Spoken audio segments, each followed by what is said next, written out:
C'est vrai qu'on a l'impression qu'il y a une impuissance de la part de la communauté internationale sur ce qui se passe à Gaza. Ce qui se passe à Gaza est assez particulier, donc je pense qu'il faut un peu le déconstruire. Il faut évidemment se rappeler qu'il y a eu les attaques terroristes du Hamas contre Israël le 7 octobre, qui ont été un gros traumatisme pour Israël, et qui a déclenché cette réponse qui aujourd'hui va au-delà de ce qui est acceptable d'après le droit international en tant que riposte à une attaque contre un pays. Depuis le 7 octobre, la communauté internationale a beaucoup de mal à trouver son positionnement. D'un côté, il faut évidemment rassurer Israël et rappeler le soutien à Israël, à la sécurité d'Israël, mais de l'autre, il faut aussi évidemment faire en sorte que la solution à deux États, les droits des Palestiniens, la sécurité des Palestiniens soient assurés. Et c'est là où ça devient très compliqué.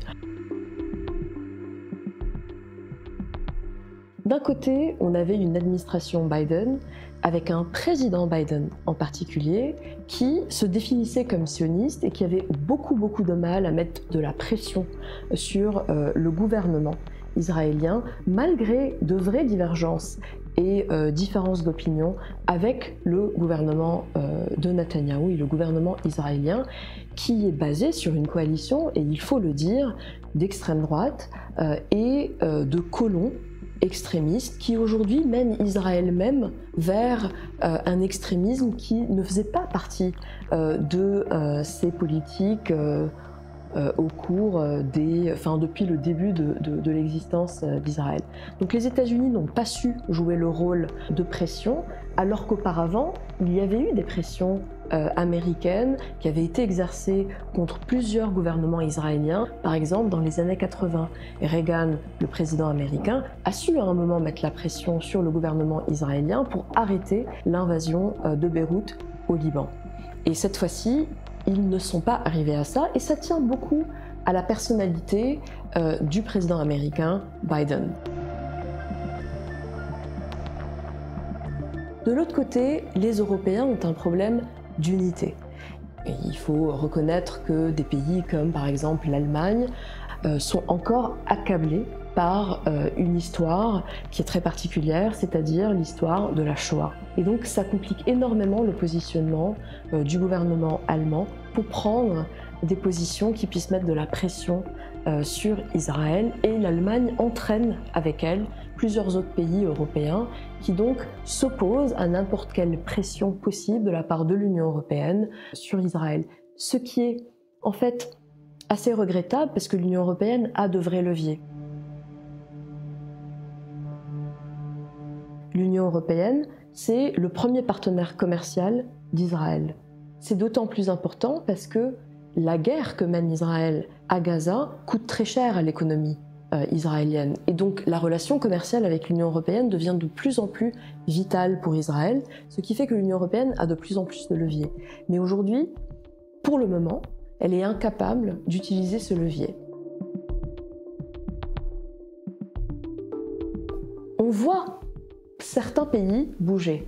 La France, par exemple, a toujours essayé de maintenir cette position d'équilibre, c'est-à-dire évidemment un soutien à la sécurité d'Israël, mais un soutien aussi aux droits légitimes des Palestiniens, et surtout une cohérence sur l'importance de respecter le droit international, que ce soit à Gaza ou en Ukraine.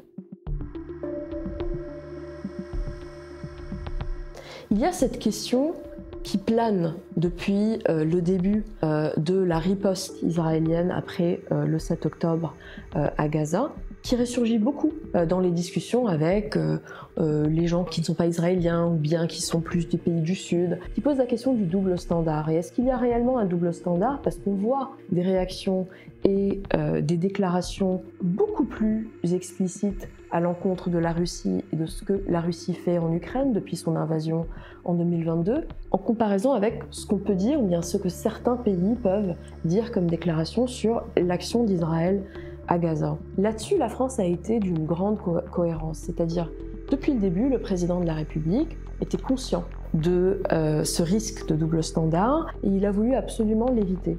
Et donc il le dit depuis le début, depuis novembre 2023, il rappelle à Israël que oui, on a le droit de riposter à une attaque contre ses citoyens, mais que cette riposte doit être gérée et faite dans les limites du droit international, ce que depuis novembre 2023, en fait, Israël est d'une manière ou d'une autre en train de violer et viole de plus en plus le temps passe dans cette guerre. Il y a une initiative diplomatique que la France et l'Arabie Saoudite sont en train de mener en faveur d'une reconnaissance d'un État palestinien, parce que c'est le seul moyen de sortir de cette crise et d'établir en fait une paix et une sécurité pour les deux peuples, que ce soit le peuple palestinien ou le peuple israélien. Et cette initiative, elle est basée, elle dépend de plusieurs conditions. Une des conditions, c'est que les pays arabes prennent beaucoup plus de responsabilités parce qu'ils ont délaissé la question palestinienne depuis des décennies. Donc on a besoin d'eux de prendre un rôle beaucoup plus de leadership dans la transition de la gouvernance à Gaza une fois qu'un cessez-le-feu sera établi à Gaza.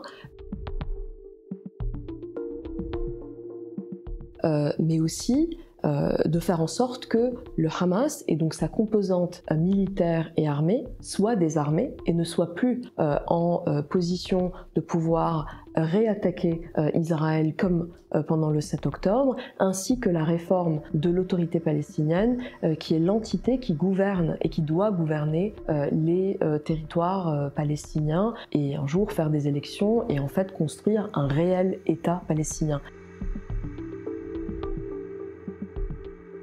La question évidemment de la contiguïté du territoire palestinien est toujours difficile à résoudre et elle fera partie des prochaines négociations dans un processus qui est un peu plus long après une reconnaissance de cet État.